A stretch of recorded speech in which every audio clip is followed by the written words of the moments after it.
வணக்கம். இன்றைக்கி நம்ம பார்க்க போகிற சமையல் என்னென்னு பார்த்திங்கன்னா, ஒரு 2 விதமான ரசம் தான் பார்க்க போகிறோம்.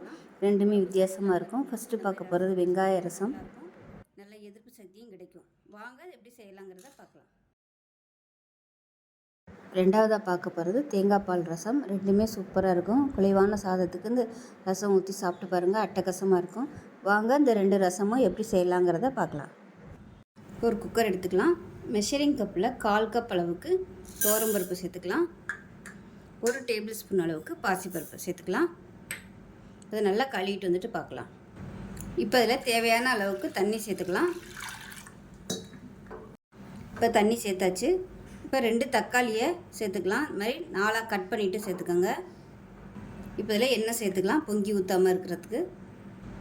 1/4 டீஸ்பூன் மஞ்சத்தூள். இப்போ குக்கரை மூடி வச்சுட்டு அதில் ஒரு 5 விசில் விட்டுட்டு ஸ்டீம் போனதுக்கப்புறம் பார்க்கலாம். மிக்ஸி ஜாரை எடுத்துக்கலாம். 1 டீஸ்பூன் போல் சீரகம், அதே அளவுக்கு 1 டீஸ்பூன் மிளகு. இப்போ இது ரெண்டையும் நல்லா பொடிச்சிட்டு வந்துட்டு பார்க்கலாம்.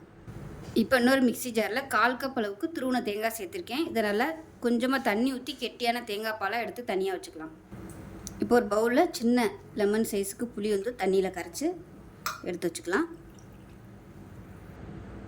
இப்போ பாருங்கள், வேக வச்ச பருப்பும் தக்காளியும் நல்லா வெந்துருச்சு. இப்போ இது வந்து இந்த தக்காளியை நல்லா மசிச்சு விட்டுக்கலாம். தக்காளியும் பருப்பையும் மசிச்சுட்டு அந்த தோலை மட்டும் தனியாக எடுத்துடலாம்.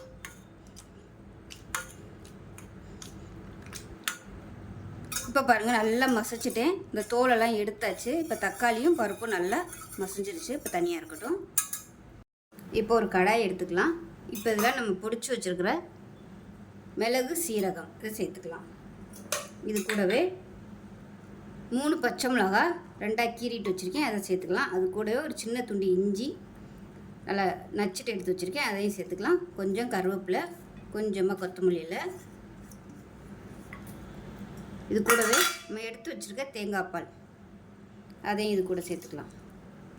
சேர்த்துட்டு நம்ம எடுத்து வச்சுருக்க புளி தண்ணி அதையும் சேர்த்துக்கலாம். இப்போ சேர்த்துட்டு நல்லா ஒரு 3 டம்ளர் அளவுக்கு தண்ணி சேர்த்துக்கலாம். சேர்த்துட்டு ஃபஸ்ட்டு இதை வந்து நல்லா கையால் பசைஞ்சு விட்டுக்கலாம். அந்த பச்சை மிளகாயோட காரம்லாம் நல்லா அந்த ரசத்தில் வந்து இறங்கும்.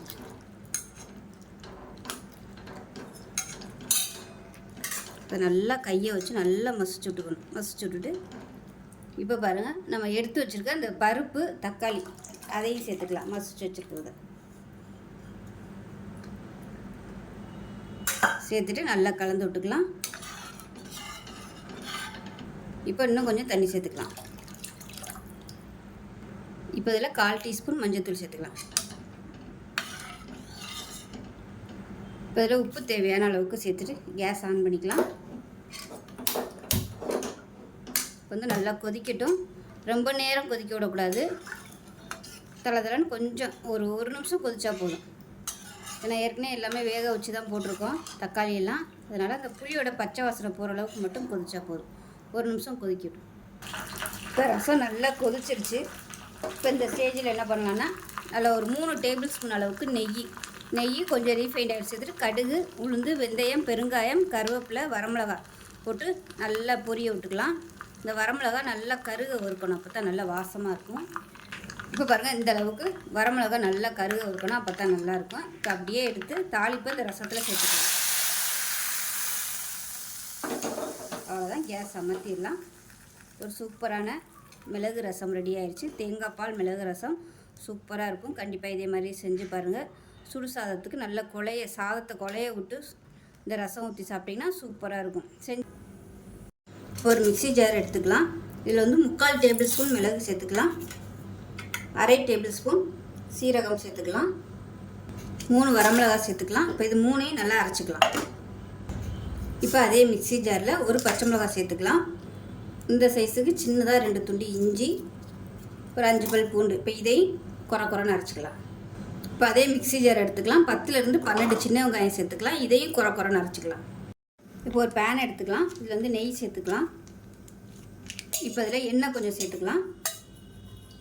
ஒரு 2 டீஸ்பூன் போல் எண்ணெய் சேர்த்துக்கலாம். இப்போ எண்ணெய் நல்லா சூடாயிருச்சு. 1 டீஸ்பூன் போல் கடுகு உளுந்து சேர்த்துக்கலாம். கொஞ்சமாக வெந்தயம் சேர்த்துக்கலாம். ஒரு 3 வரமிளகாயை சேர்த்துக்கலாம். கருவேப்பிலை சேர்த்துக்கலாம். இப்போ இதெல்லாம் நம்ம பிடிச்சி வச்சுருக்க மிளகு சீரகம் வரமிளகாய் சேர்த்துக்கலாம். அது கூடவே இடித்து வச்சுருக்க பச்சை மிளகா பூண்டு அதையும் சேர்த்துக்கலாம். அது கூடவே சின்ன வெங்காயம் இடித்து வச்சுருக்கோம் இல்லையா, அதையும் சேர்த்துக்கலாம்.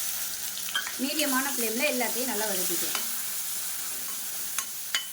இப்போ இதில் பெருங்காயம் சேர்த்துக்கலாம். சேர்த்துட்டு நல்லா வதக்கி வச்சுக்கலாம். மீடியமான ஃப்ளேம்லேயே வதக்கி விட்டுக்கோங்க. இப்போ இதில் பார்த்தீங்கன்னா 2 தக்காளி மிக்சியில் அடித்து வச்சுருக்கேன். அது கூடவே சின்ன லெமன் சைஸுக்கு புளியும் கரைச்சிட்டு இதோட சேர்த்து வச்சுருக்கேன். இப்போ இந்த இதை சேர்த்துக்கலாம். இப்போ இது கூடவே ரசத்துக்கு தேவையான தண்ணி சேர்த்துக்கலாம்.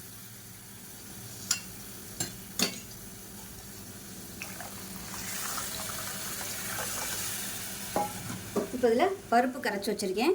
அது வந்து ஒரு 1/4 கப் அளவுக்கு சேர்த்துக்கலாம். சேர்த்துட்டு கலந்து விட்டுக்கலாம்.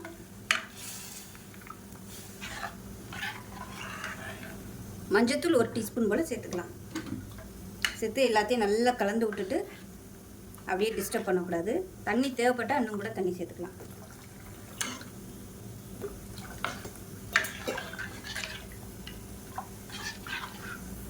இப்போ எல்லாமே நல்லா கலந்து விட்டாச்சு. அப்படியே கொதிக்கட்டும். அப்படியே நுர கட்டி வரணும். இப்போ பாருங்கள் நல்லா அப்படியே நுர கட்டி வந்துருச்சு. இந்த ஸ்டேஜில் அமர்த்திடலாம். அமர்த்திட்டு உப்பு சேர்த்துக்கோங்க. தேவையான அளவுக்கு உப்பு சேர்த்துட்டு நல்லா பொடியாக நறுக்கின கொத்தமல்லி இலையும் சேர்த்துட்டு அப்படியே மூடி வச்சிடலாம்.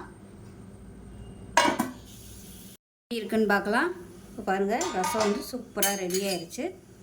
அருமையான வெங்காய ரசம்.